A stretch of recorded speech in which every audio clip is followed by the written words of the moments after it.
ממשיכים. לקרפט רוסיה. בבקשה. לאזור הקרפט כן, רוסיה. אבל דרך סלובקיה. כן. אנחנו מגיעים לרכבת, ואני לא זוכרת איפה זה היה, לפני ברטיסלבה או בקומרנו. אנחנו שמענו שבאים הרוסים, הרבה רוסים, ומנסים להתחיל עם הבנות, לאנוס אותן. אז מה אנחנו עשינו, החבר'ה שלנו? עלינו ברכבת למעלה, על הגג,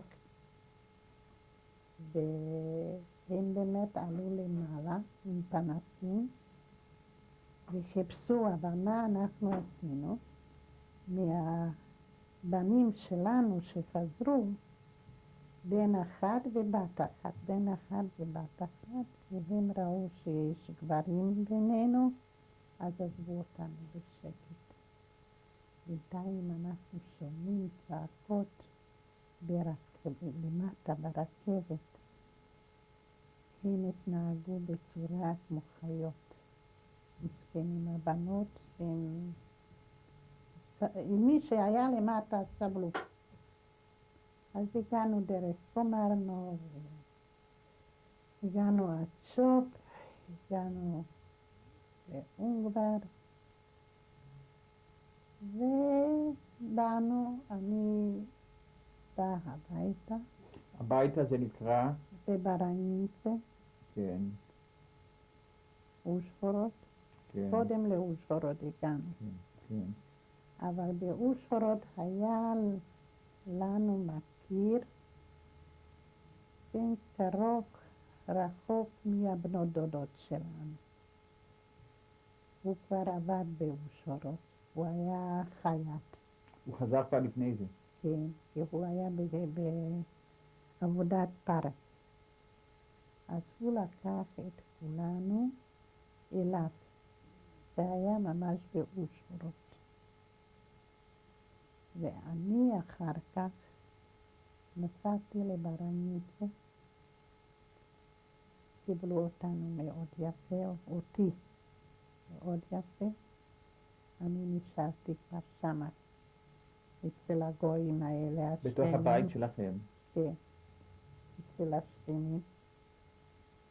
היו מאוד מאוד טובים אליי. ועוד אחת... כל הרהיטים שלכם היה, הכל היה שם? היה שם, היה. לא התייחסתי בהחלט לזה כבר שום דבר. באתי לשאול אם שמעו משהו, אולי מאבא, אולי מאח. לא שמעו כלום. ומכל המקום אני חזרתי ועוד אחת, עוד שניים. שני בני דודים ואני. חוץ מזה מכל העיירה לא, מיהודים לא חזר אף אחד. וקיבלו אותי באמת מאוד יפה, הגויים כולם, אבל לי לא היה סבלנות להישאר שם. לא נשארתי, כמה ימים נשארתי. והשני הוא כבר היה חבר של אבא שלי, זיכרונו לברכה, היה איש מבוגר. אז נתן לי עוד קצת כסף שיהיה לי. הגוי הזה? לא, היהודי. סליחה, היהודי הזה, כן. היהודי, הוא בא לראות כן, אותי.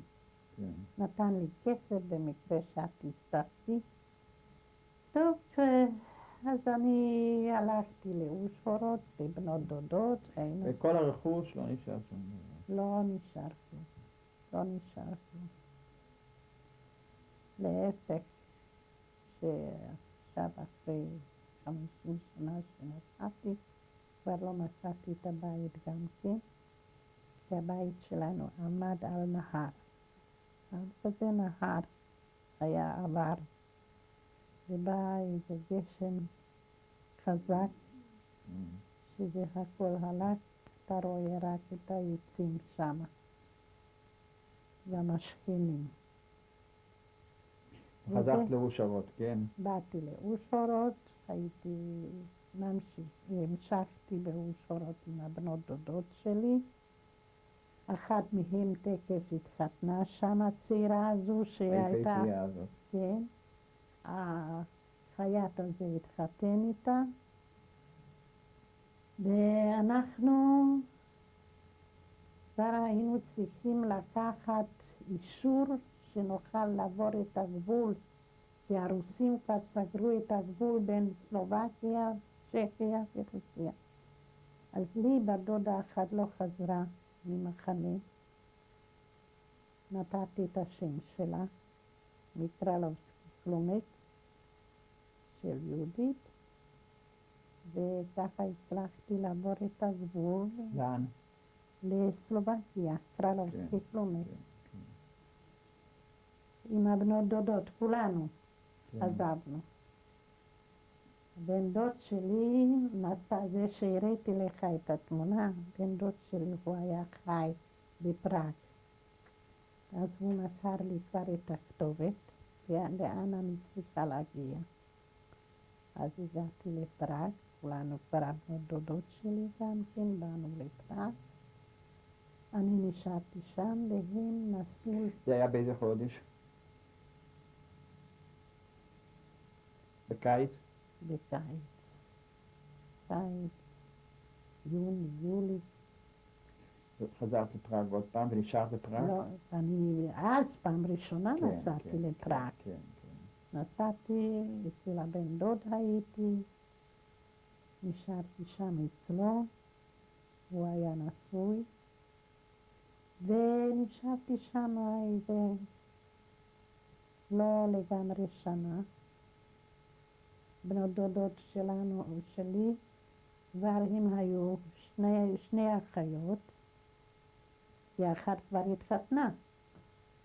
אז הם נסעו לסודטים, שמעת מסודט, לבודנבך, פודמוקלי.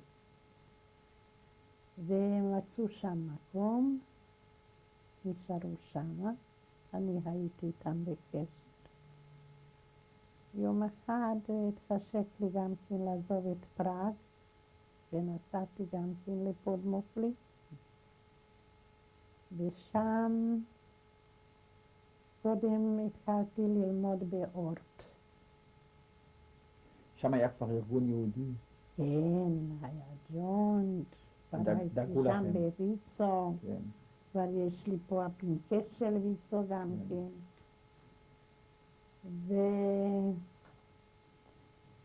ולמדתי באורט תפירה. כן.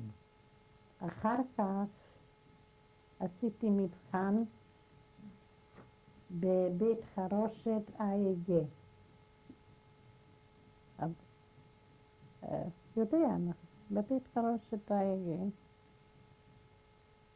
בתור פקידה. ושם עבדתי עד 48, אני חושבת אוקטובר, היה צבא הגנה לישראל, מויצו ארגנו נשק, וכל אחד מי שרצה לבוא ארצה, להירשם. איפה גרת שם? זה בפודמוקלי, אצל הבת דודה שלי. ושם היה לכם ארגון... כן, כן, הויצו ארגן, היהודים שם, כן, היו כבר כן, גרים כן. הרבה יהודים כן, בפודמוקלי, כן, זה כן. כבר היה בשנת 40, אני הגעתי לשם ב-47, כן. וב-48 עשינו את המסיבה, מסיבה איזה? מויצו צבא ההגנה לישראל. כן. כן. מי שרוצה להירשם. להירשם למה? לנסיעה, לארגון, כן, לנסיעה. כן. אז הנסיעה התבטאה בזה שבצ'כיה היה מקום, קראו לזה מיקולוב, ששם עשינו אימונים לקראת להגיע ארצה ישר לצבא. עשינו את האימונים. וככה הגענו בהגנה לישראל, לארץ ישראל. מתי בדיוק? בדיוק ראשון ב-49. ראשון לראשון. באנו ארצה. איך קיבלו אותה? אנחנו באנו ישר לצבא, לסרפן. לא הרגשנו כי היינו קבוצה. כן, תקף למחנה. למדתם גם עברית שם? לא, לא. לא, ולא נתנו לנו אפילו בצבא עברית. אז באתם כאן לצריפין? באנו לצריפין, ואחר כך יוקו אותנו. אני הייתי בגבעת אלחוט. היית אלחוטאית? אלחוטאית מצ'כיה. כן. שם למדנו את המור כן. ואת השיפרה, אבל שבאנו ארצה, זה היה כבר אחרי סוף מלחמה, אמרו לנו, לא כדאי לכם להתחיל ללמוד, לא ידעו מה לעשות איתנו, והכניסו אותנו ליוני דואר. היוני דואר, עשינו את האימונים עם קצין משה הלל, הוא הדריך אותנו ליוני דואר. באיזה מקום? בגבעת ברנר. גבעת ברנר, אבל אנחנו היינו בקשר עם גבעת אלחוט כל הזמן. קיבלו אותנו כמו זה בית שלנו בגבעת אלחוט. איפה הייתה גבעת אלחוט? לפני רמלה. לפני רמלה. כן, שבאנו שם, היינו בנות בית, היינו ככה, מהקבוצה שלנו 9 בנות ו10 בנות. פרידה, היו לך כאן משפחה בארץ? היה לי פה 2 בני דודים. זאת אומרת בני דודים של אמא שלי. זה גם כן סיפור שבאתי עם בעלי. מתי התחתנת? ב-16.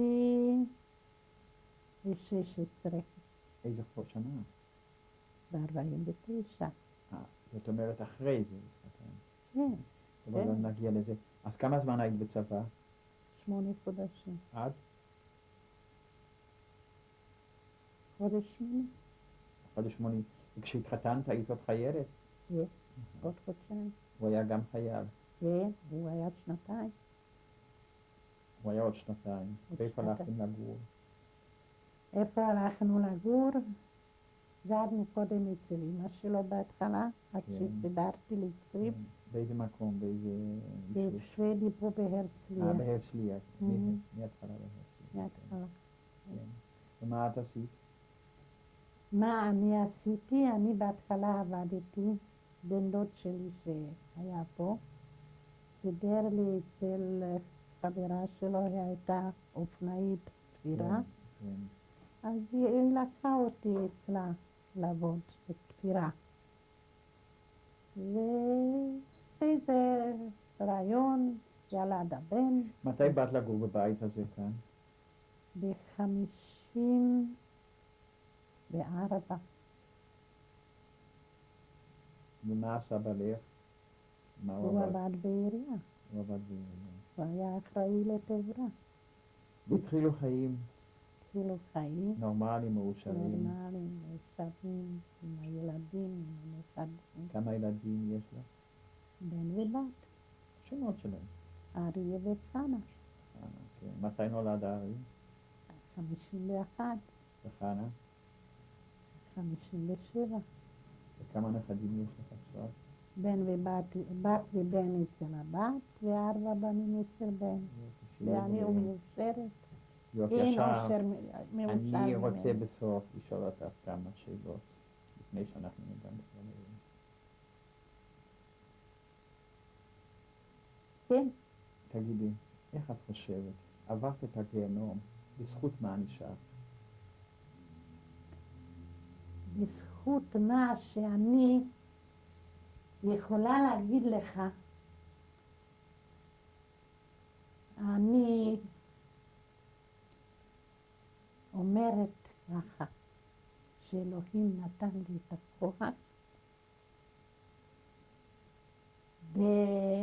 ושיכולתי להחזיק את עצמי איך שאני, ושברך אותי עם הצבים שלי, איך שאני, ולכל אחד יש לי סבלנות, לא רק למשפחה שלי, לזולת, לכל אחד אני יכולה לרחם ולעזור מי שנחוץ. וזה התקווה, זה החזיק אותי. פרידה, את עברת מהגיהנום הקשה ביותר שאדם יכול לתאר, והגעת להישגים הגדולים ביותר כבת יהודייה שהגעת לארץ ישראל, למדינת ישראל. מה המסר? את שייכת לדור מיוחד במינו, ועברת דברים מיוחדים במינם. מה המסר שהיית רוצה למסור לדורות הבאים? מה המסר? שלא ידעו בעולם מה שכבר אנחנו עברנו מספיק. המסר שיהיה להם רק טוב ועוד פעם טוב. ועוד פעם טוב. סיפרת לילדים על הסיפור של השואה? סיפרתי באופן שטחי. מדוע לא אמרתי סיפרת? לך, לא היה לי כוח. לא היה לי כוח. למה רצית לספר עכשיו? לא רציתי. למה סיפרת? לא הייתה לי ברירה, הבת שלי הכריחה אותי. הלכה לא שאלה אותי, הזמינה לי אצל שפירווה. אמא, את חייבת. פרידה, בשם העמותה ובשמי אני מודה לך. אני מאחל לך רק טוב. אני מודה לך, איך קוראים לך? למה? תגידי לעמותה. טוב, אני מודה לעמותה, שהיה לכם סבלנות, זה לא סבלנות, זה לא פשוט. לשמוע, אולי משהו שכחתי, זה... את רוצה משהו לספר שחר? לא, חשוב. לא. אז לא, אני זה מאחל לך מספיק. הרבה שנים טובות, הרבה נחת, והרבה סיפוק אני מכל רק מה שיש לך. רוצה להיות הלאה מאושרת, ועל ילדים שלי יש לי פה ברכה ליום הולדת. זו ברכה מיוחדת. אנחנו נצלם אותה. אנחנו נצלם אותה. טוב, אז עוד פעם תודה רבה לך. כן, אז זה סבא יוסף וסבתא פפי ואחד מהילדים, אבל אני לא יודעת, לא זוכרת את השם. גם אחות אמי, קראו לה בלה, הייתה 2 גדולה מאמא שלי. אחות של אמא הקטנה, קראו לה בורישקה. מצד שמאל אבא שלי, על יד אבא אחי, סבתא שלי שקראו לה פפי, לודוויק, יוסף, סבתא פפי, אני, איצה, אמא שלי, חנה, ובת דודה לילי. אח יוסף, שלא חזר מהמחנה, נולד בשנת 25, שני ל-22. אז בבר מצווה. כן, זה מכתב מאמא שלי שכתבה אותו לאמריקה, לאחיות. ככה קיבלתי את הכתב שלה וזה לזכר, זה מה שנשאר לי. וזאת אמא שלי חנה. 39. וזאת אימא, חנה, ילידת יוסקוביץ'. כן, זה אבא שלי, שהיה צעיר עוד לפני צבא, אוסטרו-הונגריה. לודוויג פרקש.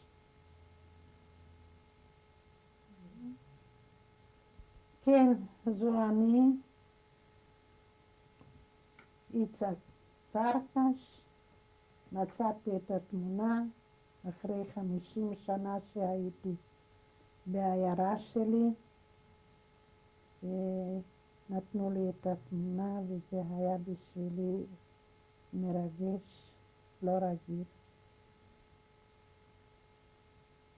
משנת 1940, 1/16.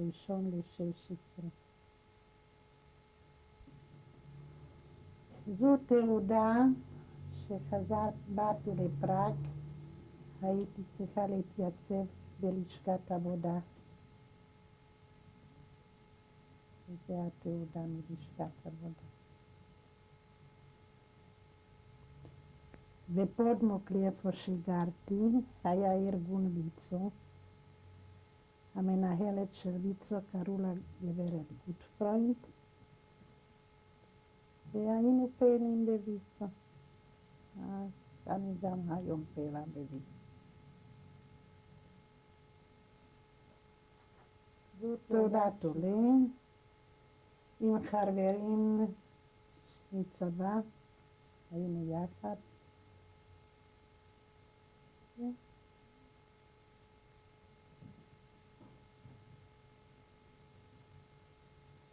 זו תמונה שרחמים היה הנהג שלנו, היה צמוד. אנחנו היינו קשורים ליוני דואר, הוא תמיד היה מביא אותנו למקום מסוים. ופה הבנות, כל החבר'ה שהיינו יחד כל הזמן, מאז שבאנו ארצה.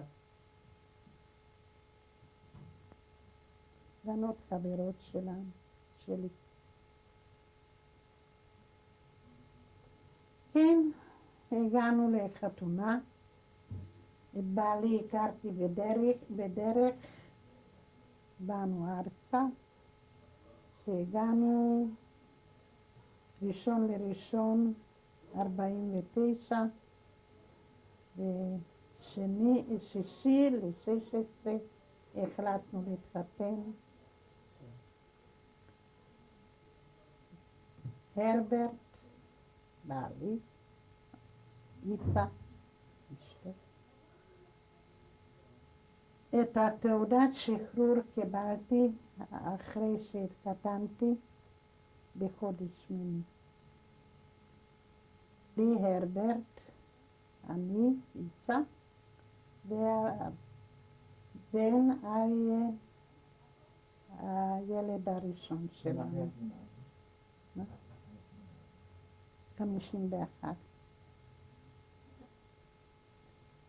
טוב, זו חברה שלי הכי טובה ממחנה ריכוז.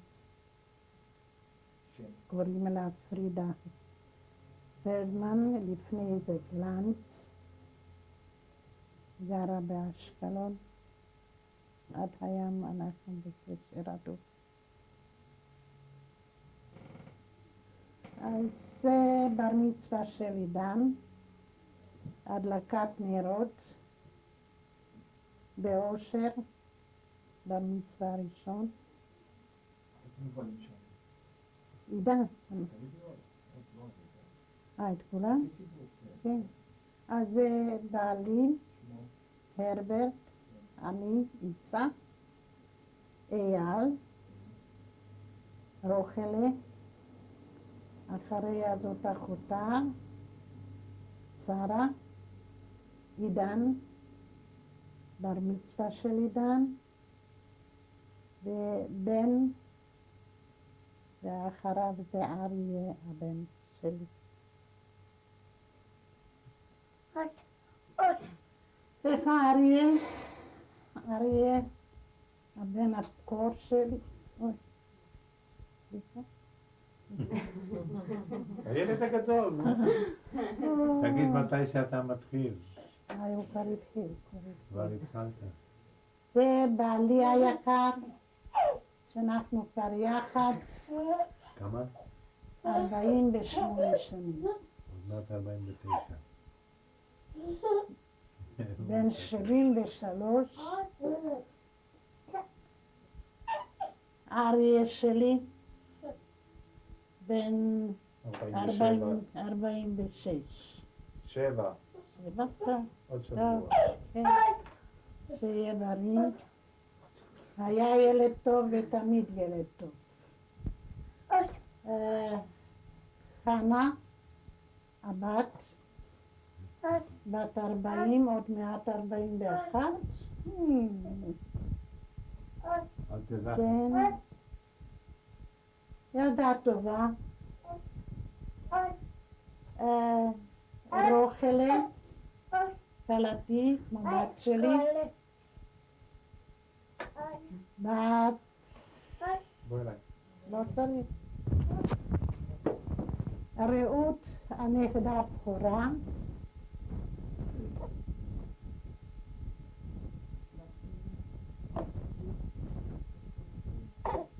ילידת אמריקה. כן, ילידת אמריקה. ילידת ניו יורק. עידן, גם כן, יליד בניו יורק. עידן, הוא גם כן מהגדולים, אחרי רעות. אחר כך בא אייל. לא מזמן היה לו בר מצווה. עכשיו טל,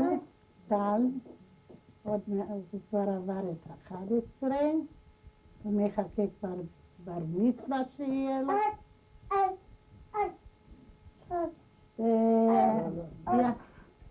בן, יש לי עוד בן לפני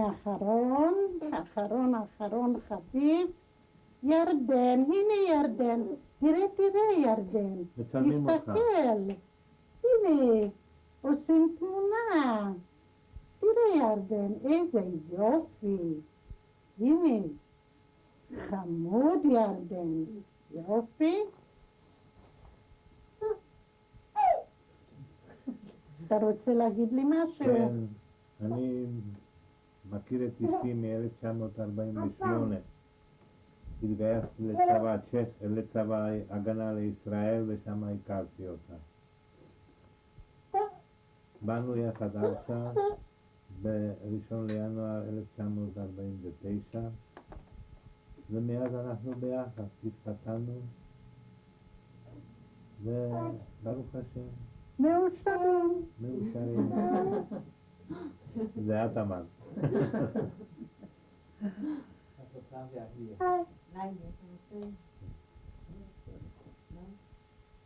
טוב, כן, יש לי הרבה מה להגיד וזאת ההזדמנות, כי אני ביקשתי את זה, כי במשך כל השנים היה לי קשה לשמוע, לשבת מול אמא ולשמוע אותה, כי היא בעצם הייתה בגיל של הילדים שלי עכשיו, והיא חזקה עם זה. וחשבתי שזו דרך טובה בשבילי, לשבת עם הווידאו, עם המתחתות מיד, לראות ולזכות לבית. קודם כל אני צריכה לבקש מאמא סליחה, שלא שמעתי כל השנים את הסיפור, אבל ניסיתי להשלים עם קריאת ספרים בנושא ועם בריאת פרטים בנושא של התורה, כי זה היה קשה לשמוע מה שהם עברו. לפעמים שואלת אותי איך אנשים יצאו שפויים, איך אנשים יצאו כל כך שפויים כמו שאמא שלי יצאה. אני לא חושבת שמישהו... אנחנו לא יכולים להבין את זה, אני לא יכולה להבין את זה. כן, אני מדי פעם כילדה הייתי קמה בבוקר ורואה נרות במטבח, הייתי שואלת אמא מה הנרות ומה קרה, חלמתי הלילה חלום על אמא שלי, על אבא שלי, על אחותי. כך שבעצם זה ליווה אותנו כל השנים.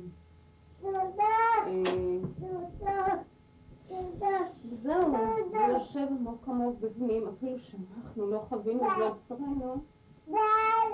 אני חושבת שחווינו את זה הרבה מאוד. אי אפשר לשכוח, אי אפשר להתעלם מזה. בשבילי זה חלק ממנו, השואה. חלק חזק ממנו.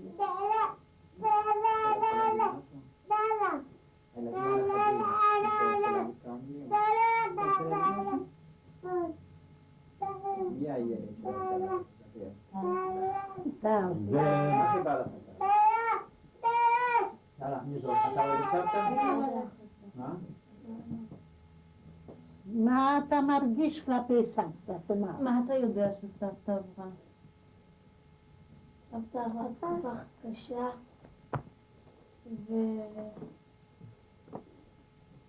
וסבלה. מה אתה אוהב את סבתא? מה אתה אוהב? גלידה. אני אוהב את הכל. את הכל, אתה יוצא לנו שיטה. וגם לסבא. סבתא באמת אישה מיוחדת במינה. טוב, בבקשה. סבתא שלנו בן אדם עם המון ערכים. אני חושבת שבעקבות השואה ומה שעבר היא למדה להעניק לאנשים המון מה שיש לה לתת. אדם נפלא, אדם מקסים. אנשים כאלה אתה לא רק כל יום.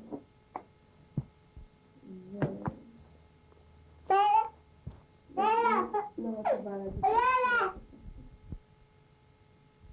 ואני יודעת מה היא עברה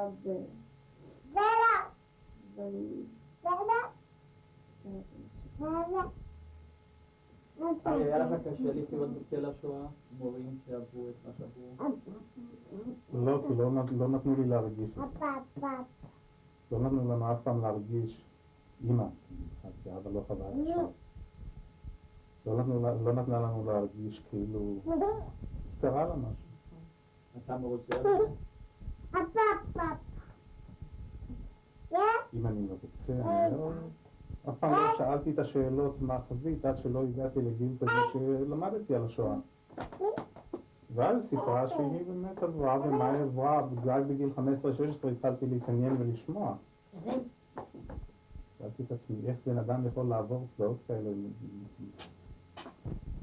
מקרים כאלה, בוא פיצקה. בלי אוכל, בלי מים, מים היו דווקא, אבל אוכל שלא היה. ומי שהלך לקחת אוכל או רצה אוכל היה מקבל כדור בראש, אם היה זורק לחבר שלו מהצד השני. דברים שלא יאומנו, עברו עליה. טוב, אני מאחל לך משפחה. אני רוצה עוד רגע להגיד משהו. כן? זה, כמו שאמרתי וסיפרתי, זה מה שהחזיק אותי. ועוד פעם אני ברא לאלוהים שנתן לי את הכוחות, ולא רציתי לספר שלא ירגישו שהם מסכנים, כמו שאמרתי גם בקלטת. אבל זה